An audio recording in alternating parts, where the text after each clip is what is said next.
आज आम्ही एका पुस्तकाबद्दल बोलणार आहोत जे तुमच्या आयुष्यातील नातेसंबंध आणि यशाच्या पातळीला अगदी वरपर्यंत घेऊन जाईल. हो भाऊ, मी how to win friends and influence people बद्दल बोलत आहे.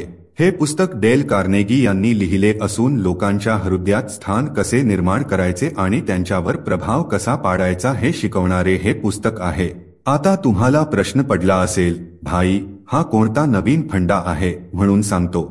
हे पुस्तक फक्त मित्र बनवण्यापुरते नाही, तर तुमचे संपूर्ण संवाद कौशल्य आणि व्यक्तिमत्व अपग्रेड करण्याचे सूत्र आहे. तुम्ही छोट्या छोट्या गोष्टींनी लोकांची मने कशी जिंकू शकता आणि तुमच्या आयुष्यात मोठे बदल कसे आणू शकता हे कार्नेगी सांगतात. चला तर मग या आश्चर्यकारक पुस्तकात डोकावून पाहू आणि ते आपले जीवन कसे बदलू शकते ते पाहूया. प्रमुख अध्यायांचा सारांश, समरी ऑफ की chapters. Chapter fundamental techniques in handling people. Carnegie प्रथम आम्हाला सांगतो की लोकांशी वागण्याचे काही मूलभूत नियम आहेत. या नियमांचे पालन केल्यास लोक तुमच्याकडे आकर्षित होतील असे त्यांचे म्हणणे आहे. तो स्पष्ट करतो की लोकांशी व्यवहार करण्यासाठी 1. टीका, निंदा किंवा तक्रार करू नका. 2. प्रामाणिक आणि प्रामाणिक प्रशंसा द्या. 3. इतरांमध्ये उत्साह जागृत करा. कार्नेगी म्हणतात, लोकांची निंदा करण्याऐवजी त्यांना समजून घेण्याचा प्रयत्न करूया. म्हणजेच लोकांवर टीका करण्याऐवजी त्यांना समजून घेण्याचा प्रयत्न करा. Chapter 6 ways to make people like you. पुढचा महत्वाचा अध्याय लोकांना तुमचे चाहते बनवण्याविषयी आहे.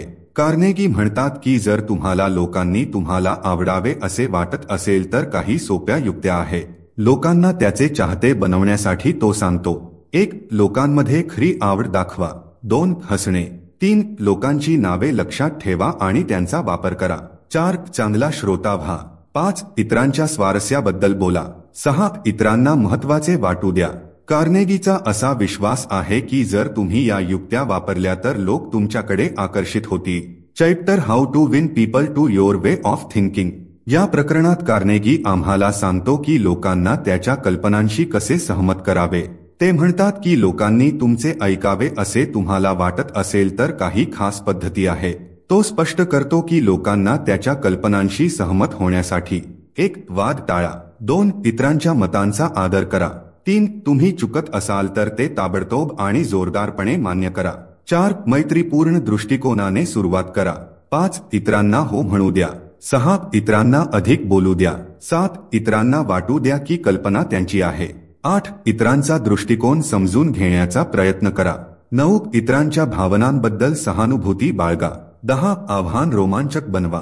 कार्नेगी म्हणतात, वादाचा सर्वोत्तम मार्ग मिळवण्याचा एकमेव मार्ग म्हणजे तो टाळणे. म्हणजेच वाद जिंकण्याचा सर्वोत्तम मार्ग म्हणजे तो टाळणे.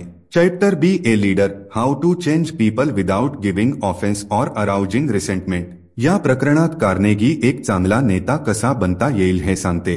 ते म्हणतात की लोकांनी तुमचे ऐकावे आणि तुमचे अनुसरण करावे असे तुम्हाला वाटत असेल तर काही खास पद्धती आहे. तो काही टिप्स देतो. 1. टीकेने सुरुवात करण्याऐवजी प्रशंसा आणि प्रामाणिक कौतुकाने सुरुवात करा. 2. इतरांच्या चुका अप्रत्यक्षपणे दाखवा. 3. आपल्या चुकांबद्दल बोला, नंतर इतरांवर टीका करा. 4. सुचवा, ऑर्डर करू नका. 5. इतरांचा आदर वाचवा.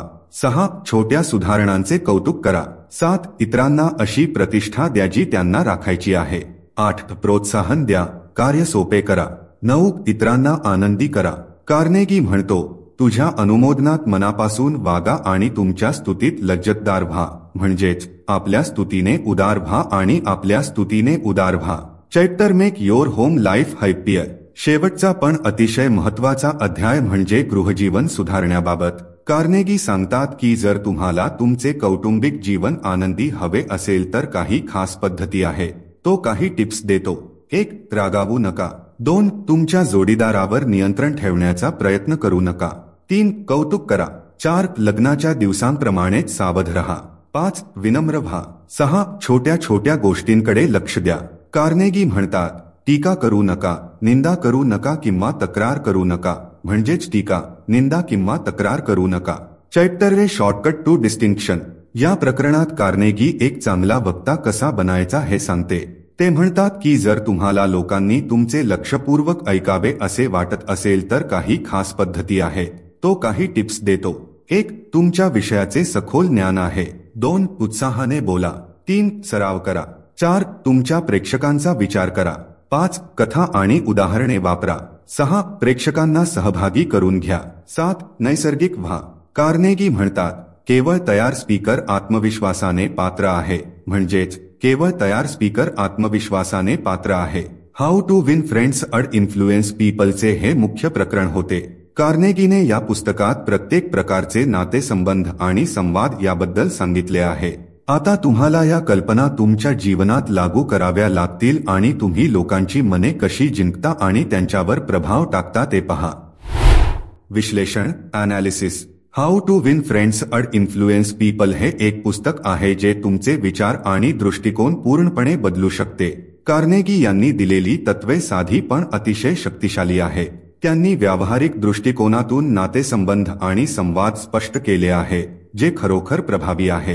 काही लोक म्हणू शकतात की हे पुस्तक खूप मूलभूत आहे आणि कदाचित आजच्या आधुनिक कॉर्पोरेट जगात ते प्रभावी नाही.